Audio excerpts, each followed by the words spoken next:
Ça a été évoqué par Catherine, il y a un enjeu effectivement à sensibiliser les enfants très jeunes. Je vous laisse donc la parole, Catherine, pour nous parler de ces enjeux de sensibilisation et qu'est-ce qu'on peut faire dès l'école primaire. Merci beaucoup, bonsoir à tous. Alors sachez que, outre mon implication dans l'association AXA Prévention, je suis aussi maman de 2 garçons de 9 et 11 ans. Donc je suis en plein dans cette période et je fais de mon mieux pour essayer de les former à un usage d'Internet plus sûr. Pourquoi est-ce qu'on doit sensibiliser les enfants dès l'école primaire ? C'est parce qu'on l'a vu dans la partie précédente qu'aujourd'hui, les écrans et Internet, c'est un superbe outil. Ça permet d'avoir accès à une masse de connaissances incroyable et également de multiplier les contacts et pendant la période de confinement, de maintenir les relations avec l'extérieur. Mais c'est aussi pour les parents et pour les jeunes enfants une source d'inquiétude et une source de peur. Alors pour les parents, à la limite, j'ai envie de dire que c'est normal parce que Internet, les réseaux sociaux, c'est le seul risque auquel nous, parents, on n'a pas été confrontés quand on était enfant. Donc comment est-ce qu'on fait pour pouvoir éduquer nos enfants quand on n'a pas grandi avec un téléphone portable, avec WhatsApp, avec TikTok et compagnie ? Bon, c'est en effet, puisque je suis dans cette situation un petit peu difficile. Il y a pratiquement un parent sur 2 qui se déclare inquiet de la présence et de l'activité de son enfant lorsqu'il est seul sur Internet parce qu'on n'a pas de maîtrise sur ce à quoi ils vont avoir accès. Ce qui est beaucoup moins normal et ultra choquant, c'est que 38% des enfants de 9 à 11 ans déclarent avoir déjà eu peur en naviguant sur Internet. Donc là, le mot est fort et on voit qu'il y a énormément de risques, outre les opportunités, mais beaucoup de risques et beaucoup de choses à perdre quand on va sur Internet seul, sans accompagnement. Donc c'est vraiment, je pense, notre responsabilité en tant qu'association, en tant qu'adultes, parents et enseignants, de pouvoir former et éduquer nos jeunes à un usage d'Internet qui soit sûr pour eux, mais qui soit aussi sûr pour les autres.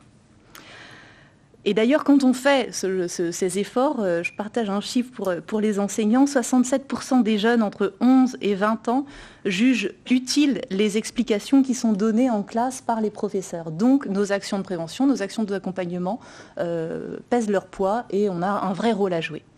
Donc c'est pour ça qu'il y a 7 ans, avec les forces de l'ordre et l'association AXA Prévention, on a du coup conçu le programme du permis Internet.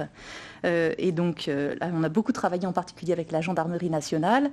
Et aujourd'hui, donc, le lieutenant-colonel Denis Mottier va nous rappeler un peu plus tard quels sont les risques du non-respect du droit sur Internet. Souvent, c'est mal connu et c'est très important que nos enfants et nous, parents, on en ait pleinement conscience. Mais pour revenir donc au permis Internet, le permis Internet, c'est un programme national de prévention des risques sur Internet qui s'adresse aux élèves de classe de CM2. Pourquoi la classe de CM2 ? Parce qu'on sait que juste avant et pendant le CM2, les premiers enfants vont commencer à avoir un smartphone, vont commencer à aller doucement sur Internet. Mais par contre, ce qui est sûr, c'est qu'en 6e, tout le monde y est allé et passe un nombre d'heures très important à surfer sur Internet et à utiliser aussi de manière très active les réseaux sociaux. Donc, ce kit-là que vous voyez à l'écran, vous pouvez retrouver tous les contenus, tous les conseils sur le site www.permisinternet.fr. Tout est accessible à tout le monde et pas seulement aux professeurs des écoles. Mais donc en classe, la manière dont ça fonctionne, il y a d'abord une introduction qui est réalisée avec l'enseignant devant la classe par un représentant des forces de l'ordre pour pouvoir rappeler le cadre dans lequel on s'inscrit. Ensuite, sur la base des éléments qui sont fournis dans le kit du permis Internet, l'enseignant va pouvoir, à travers plusieurs séances, parce que ça doit s'inscrire, je pense, dans la durée, rappeler les règles d'une conduite et d'un usage en toute sécurité d'Internet et des réseaux sociaux.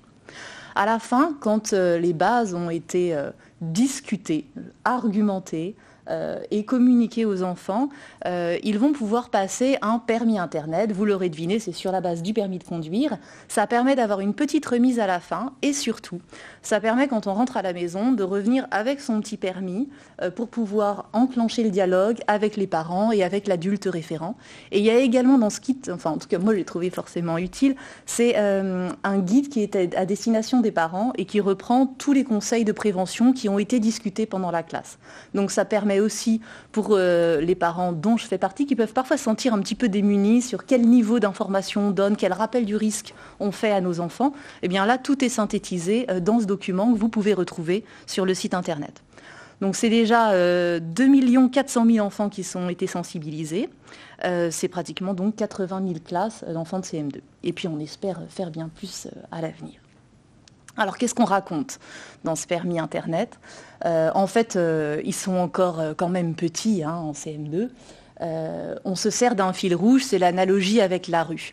Tout au long des séances de sensibilisation, on répète qu'il n'y a aucune raison de faire sur Internet ce que l'on ne ferait pas dans la rue. Et en particulier, il y a 5 conseils que je voudrais partager avec vous et qui, je pense, sont importants d'acquérir quand on est encore en primaire et avant d'accéder au collège. Le premier, ça porte forcément sur la notion de respect. Sur Internet et sur les réseaux sociaux, c'est comme dans la rue, on respecte les autres, donc on n'écrit pas de propos agressifs qui pourraient blesser un ou plusieurs de ses camarades.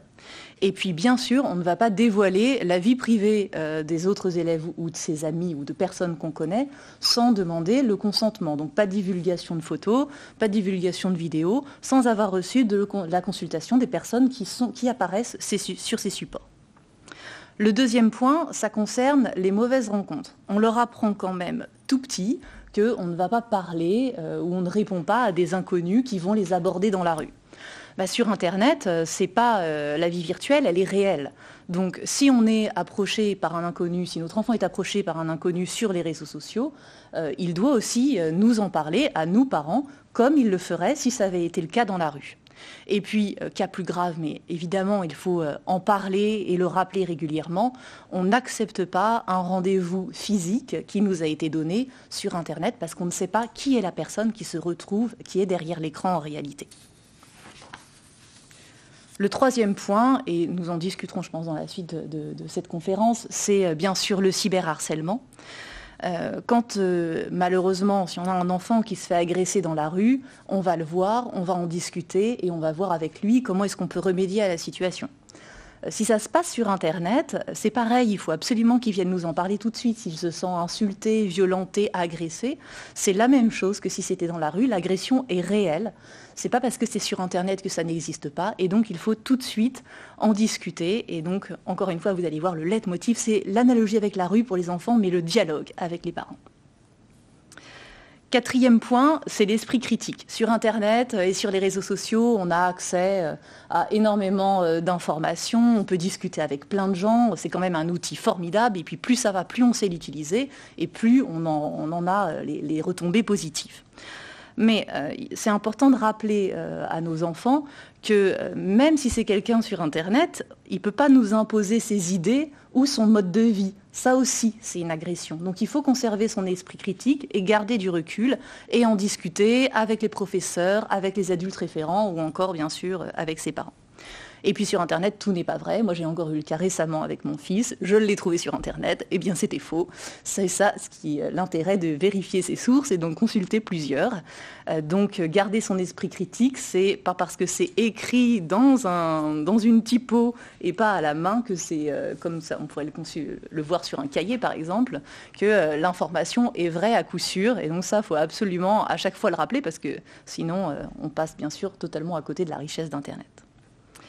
Et enfin, le cinquième point aussi qui est abordé dans le dispositif du permis Internet, on en a discuté aussi un tout petit peu auparavant, ce sont les troubles de l'attention.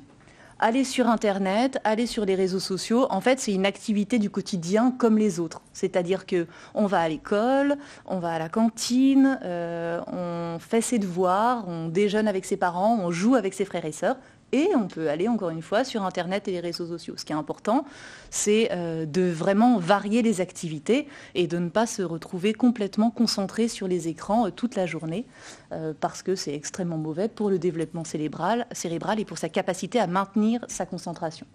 D'ailleurs, quand on fait ses devoirs, si on a un téléphone portable avec plein de notifications à côté, ça va troubler notre attention et on travaillera moins bien. Donc la concentration sur une activité et la variation des activités tout au long de la journée sont vraiment deux éléments clés. Ce n'est pas la partie la plus facile à mettre en place ou à pouvoir faire accepter par ses enfants. Mais si il y a un conseil pour résumer tout ça, c'est vraiment discuter, enclencher le dialogue avec nos enfants. Pour moi, à table, c'est plus une partie d'argumentation endiablée, mais en même temps, ça développe aussi les capacités de dialogue et d'expression orale. Mais c'est à travers le dialogue qu'on arrivera à ne pas mettre à part cette vie virtuelle dont les conséquences sont extrêmement réelles.